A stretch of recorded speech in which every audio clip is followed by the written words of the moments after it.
What's going on? It's KP242, your resident Man City fan from the Caribbean, and I just wanted to start off by saying welcome to the channel. Today I'm going to be doing my top 6 predictions for the Premier League 2017-2018 season. But just know that the rest of the content on this channel from now on is going to be focused on Manchester City and their seasons and their transfers and management and whatever else happens throughout the season. But anyway, to start it all off, as you as you probably can assume, since I'm a Man City fan, I have City winning the title. We got Stones, who looks to be developing, at least in preseason. He looks okay in our 3-5-2 we've been working on. And at Otamendi looks good. Well, he looks better. Everyone looks better playing next to Company, so he looks better. And then Mendy coming in, who I believe is one of the top left backs in the world. Danilo looks like fantastic cover. It looks like a steal at what we got him at compared to the market. And then Walker looks great as well. So those three additions to the back line, in addition to Bernardo Silva, who's just excess the requirements, and it's kind of like ludicrous how much attacking wealth we have, and the fact that we're looking at Mbappe as well as Sanchez is insane. But if we're trying to really compete in 4 competitions, one of them being the Champions League, you have to have that type of depth and dominance in your squad in order to really sit at the table with the elite clubs in Europe. Anyway, moving on to the second team, I have Manchester United. I think they'll win a lot of games this year. A lot of them going 1-0. I think once they'll score the park the bus, and they'll pick up the 3 points.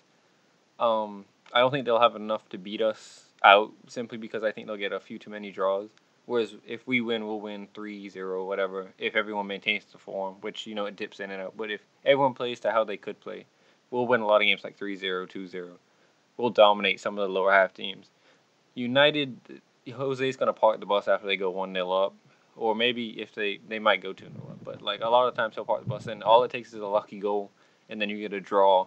And you've been working so hard to get the 3 points. So I think they finish second. I think Lukaku, he's not my favorite player, but he's going to get a lot of goals this year. 15 to I probably reckon 20 as the main man up there. I think Pogba will be better this year. Mkhitaryan should be better as well. I'm kind of suspect on Lindelof. Simply, he hasn't looked great in preseason. It's only preseason though, but their defense should be fine. They need a left back, so maybe because Rose broke the news he wants to move up north at some point, they might put in a bid for him to pair him with Shaw if they keep him anyway. Anyway, on third, I have the reigning champion Chelsea. I just don't think they have enough depth in their squad to compete. Like, they're gonna have to throw a competition, kind of like how Spurs do. They're gonna have to throw the Champions League. There's no way they can take the team they currently have into both competitions and really try to win both. They just don't have the depth. I mean, you look at the team, they're going to lose Costa.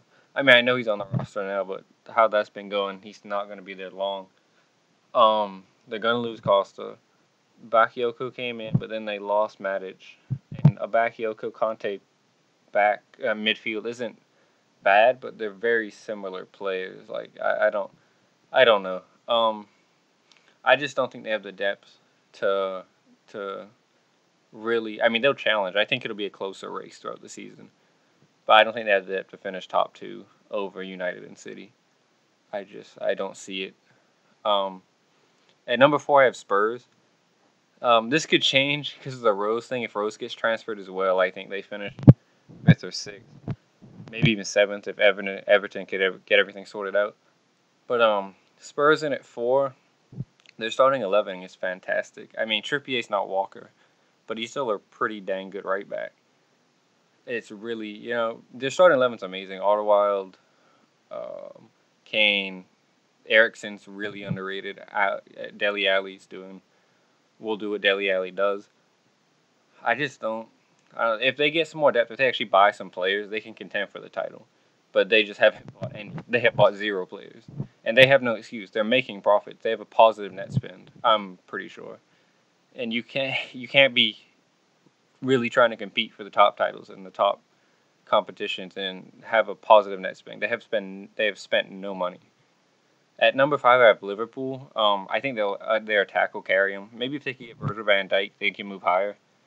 But I think their attack carries them into the top 5.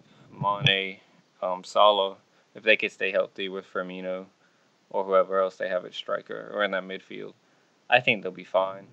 I can't see them unless Spurs fall off, which is possible if they actually try to compete in all competitions. But if they throw the Champions League like how they did last year, and they get any players at all just for cover, then they should be okay. At 6, I have Arsenal. That's rounding out the list because it's only a top 6. I don't know. I don't know how Lacazette will fare in his first season. I think he's a hell of a striker, and I think he'll be a really good player in seasons to come. But I don't know how that'll work. And then you have the Sanchez saga. It looks like he's staying, but we've been through this multiple times with Arsenal where it looks like a player's staying, and then they get sold anyway. I mean, to rivals as well. So I mean, you can't just write that off until the transfer window actually ends. And if they lose Sanchez, they could be battling with Everton for that 6th spot. But I'm pretty comfortable with this list, guys. Um, the only thing I might switch is Liverpool for Spurs. I think Arsenal will be 6th unless Lacazette hits the ground running, and then they can move up. But other than that, I see no reason to switch this at all. United could fall if they get a couple more draws, and I'm assuming. Um, but I think they'll win a ton of games 1-0, 2-0. They'll just sit everyone back once they score. They're the most annoying team to play against because they just sit there, and you can't break them down because they have 10 people back there, and it's just unenjoyable football. Anyway, guys, it's been your boy PP242, and welcome to the channel.